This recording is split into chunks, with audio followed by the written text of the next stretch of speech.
Hello everyone, myself Dr. Vishnu Saran Das welcome you to my video series on phase rule and chemistry buds. In my last video, I have discussed one component system, that is water system, at length. But considering the importance of water system, I have decided to upload another video that will be the eye-opening approach to study water system. And in this video, I will clear the doubts pertaining to water system. Okay, so we have some questions to be answered by this. So this is the phase diagram of water, and water is a one component system, and we are increasing pressure, decreasing pressure, increasing temperature, decreasing temperature. The effects we are studying in this phase diagram. So first of all, how can we increase the pressure or decrease the pressure or keep the pressure constant? We have taken this piston for controlling the pressure. So we have taken 1 mole of substance in this piston, and if the piston remains same at a particular position, the pressure is constant. If we move the piston upward direction, then the pressure is decreased, and if we move the piston in downward, then the pressure is increased. So when pressure is increased, the volume is decreased. When pressure is decreased, the volume is increased. And in this system, so this region is the ice, and this is the liquid water, and this region is the vapor region. Okay. So for ice, it is a COA, the area, the whole water present in the form of ice, and the COB, this is the liquid water, and the area below AOB is the vapor region. Okay, and the curve CO, this is the fusion curve, and AO curve, it is the sublimation curve. Okay, and OB curve, this is the vapor pressure curve of water. Okay. We know the Gibbs phase rule. Okay, we know the Gibbs phase rule, that is F is equal to 2 plus C minus P, or we can write F plus P is equal to 2 plus C. Okay. So this implies the degree of freedom and the number of phases must be equal to 2 plus C. And here this 2 stands for the temperature and pressure. Okay, the two parameters. So if one of the parameter is constant, then this will be condensed phase rule, and that will be the F is equal to 1 plus C minus C. So this is the condensed Gibbs phase rule, and this is the phase rule of Gibbs phase rule. Okay. Suppose we will consider we have taken ice, and we want to increase the temperature. So for increasing temperature, we have to supply heat, and for decreasing temperature, we have to extract heat from the system. So this is a thermodynamics.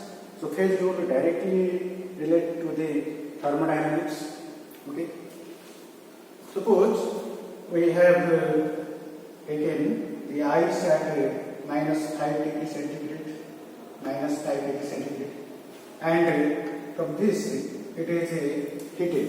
then the temperature will rise, and at this point, this is called the freezing point. Okay.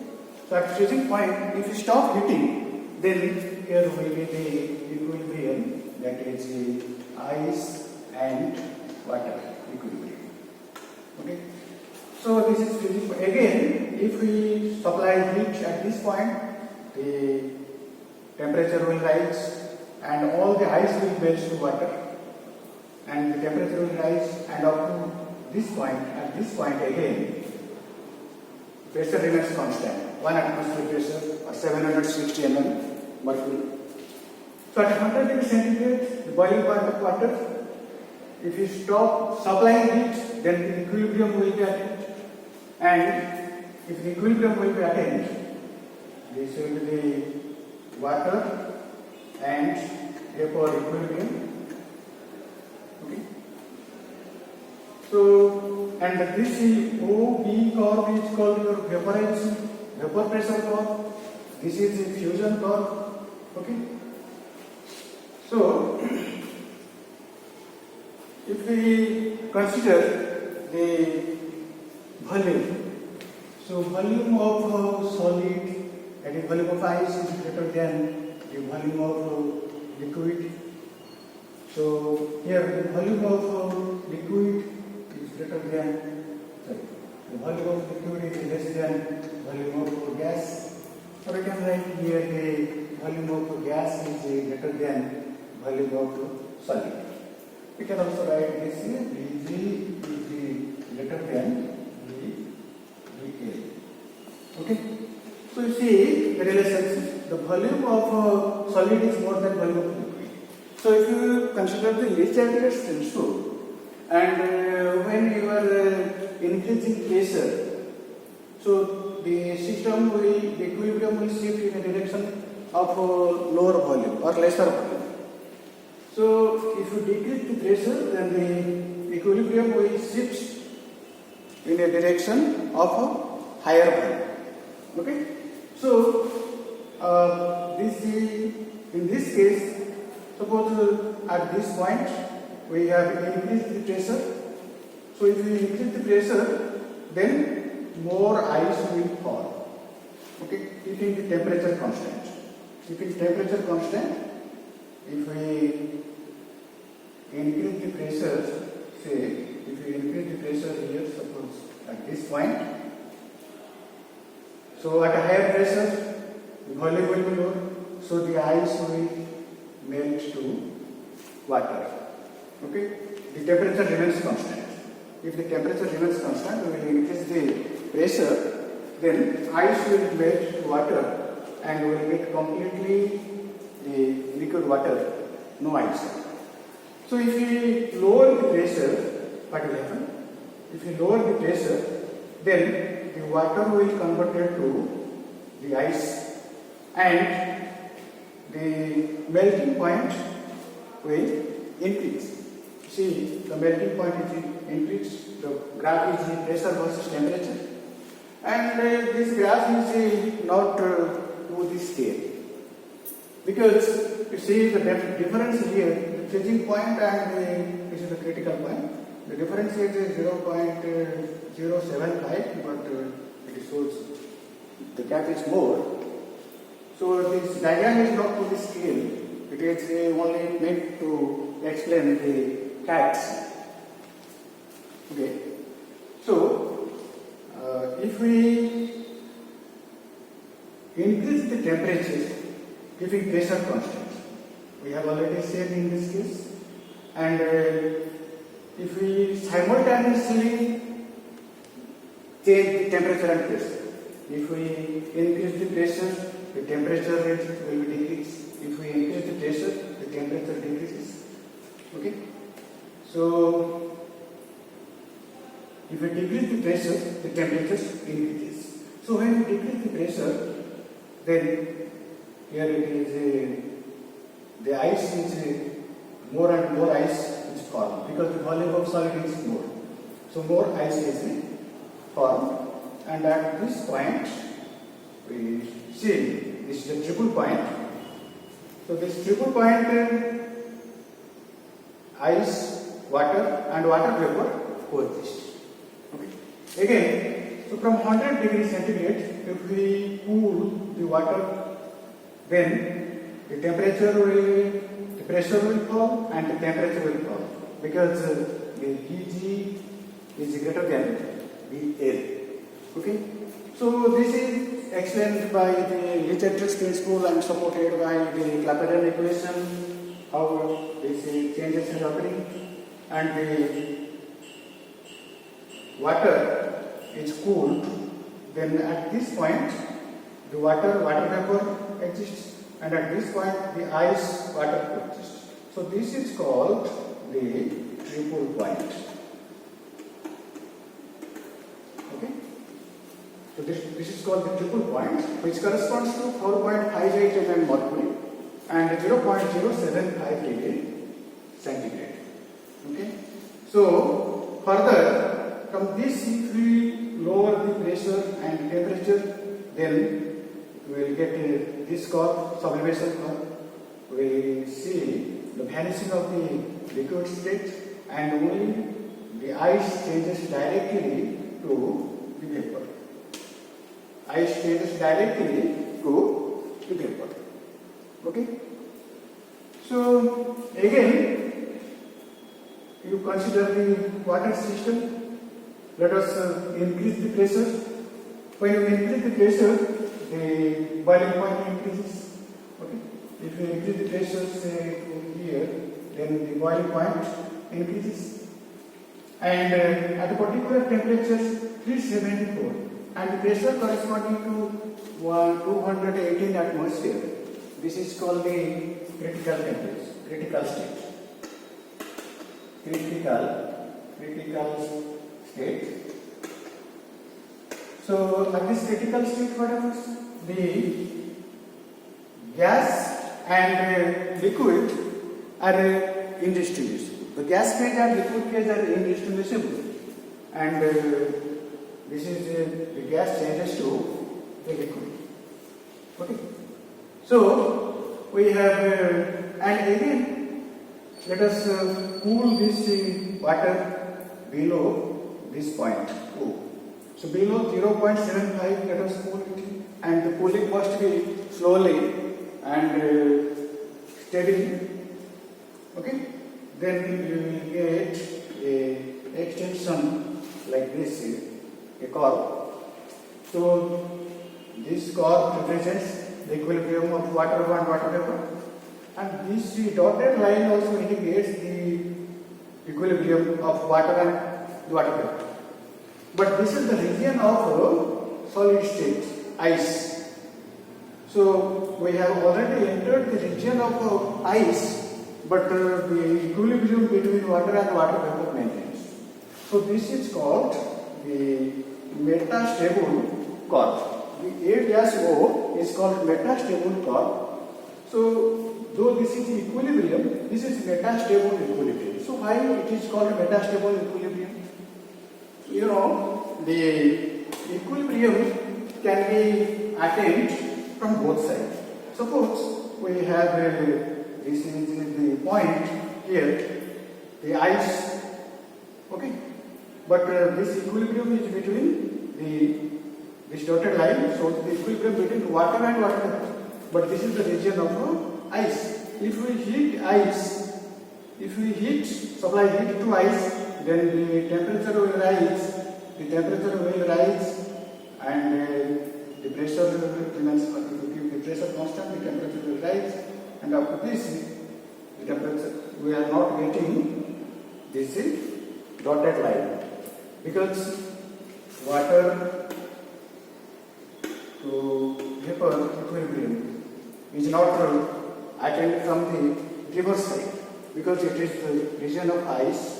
Okay, the equilibrium, the condition of equilibrium, it can be attained from both sides, from the reactant side and from product side. So from this side we cannot get this line. Only we are getting this line if we are cooling this the water to below the critical points with controlled manner, in a very slow manner.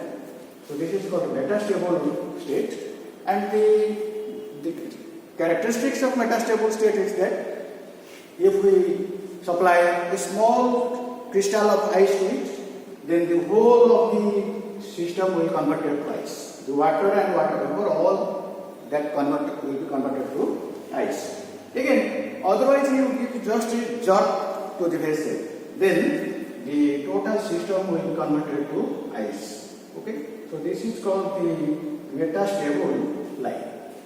So now we will calculate the degree of freedom of the different regions. We have already mentioned here the Gibbs phase rule.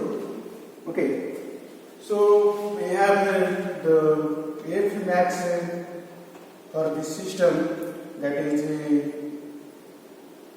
the F max is equal to C plus 2. So this is 3 because one component system. The degree of freedom maximum is this is P max is equal to C plus 2. So maximum number of phases is equal to 3, and the maximum degree of freedom F max is equal to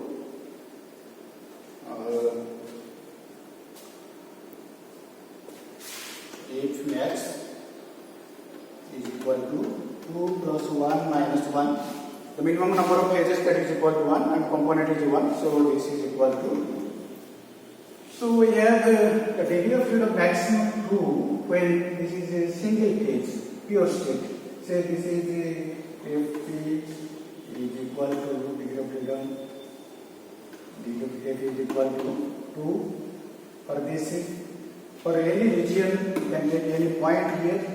This is the degree of freedom is 2, and you can take any point on this curves. Say, so the degree of freedom is 1 because this is equilibrium between two phases. So F is equal to 2 plus C minus P. So this is equal to 2 plus 1 minus 2. So this is 1. So you take any point on this curve, the degree of freedom is 1. And the degree of freedom is 0 at here. The F max is 0. The F minimum is 0. So at this point, so F is equal to 2 plus 1 minus 3. Because at this point, 3 phases coexist. So the degree of freedom is equal to 0. Then we have to find, is there any other point where the degree of freedom would be 0? Yes. So this point is the boiling point, and at boiling point the pressure remains constant. So we can take this condensed system, the two phases. So 1 plus 1 minus 2 is equal to 0. Again, this is the freezing point. So these are the special points. So freezing point. So degree of freedom is 0. And this is the critical point. So at critical point, one more condition is that the two phases, the gas phase and the liquid phases are indistinguishable. So we can write the degree of freedom is equal to 2 plus C minus P. So two phases are there. Okay, 2 plus 1 minus 2 and 1. Relationship is there, that is the two phases are indistinguishable. So this is equal to 0. So we have 4 points where the degree of freedom becomes 0. Okay. So extremely high pressure, say at 218 atmosphere, and the temperature will be somewhat here. So this is the ice. Okay. So we have discussed the degree of freedom for different points and different regions and lines. Okay. So except the special points that is the freezing point, the boiling point and the triple point, the critical point. Except those special points, everywhere the degree of freedom is 1, and in the region anywhere you can take it, except the lines, the degree of freedom is 2, that is the maximum degree of freedom. Okay, so in order to define this point, we have to take the help of 2 parameters, that is what is the pressure and what is the temperature. Then only you can define the state. Okay, so this is the picture of the phase diagram of the water.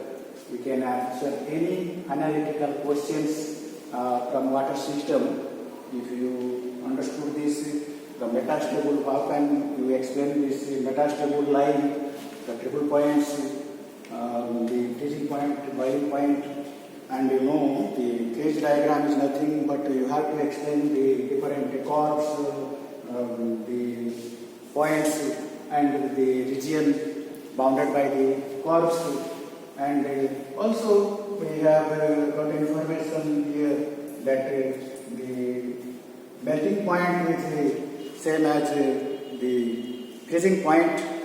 The magnitude are same, but the processes are different. Here it is also the boiling point and the condensation when the vapor condenses to water. Okay, this is the boiling point. Okay, so we have discussed the water system in a analytical manner. By this, you can answer the questions in any competitive examination if you got the thorough idea. And I hope you have enjoyed this video. And don't forget to share and give your like. Thank you for watching.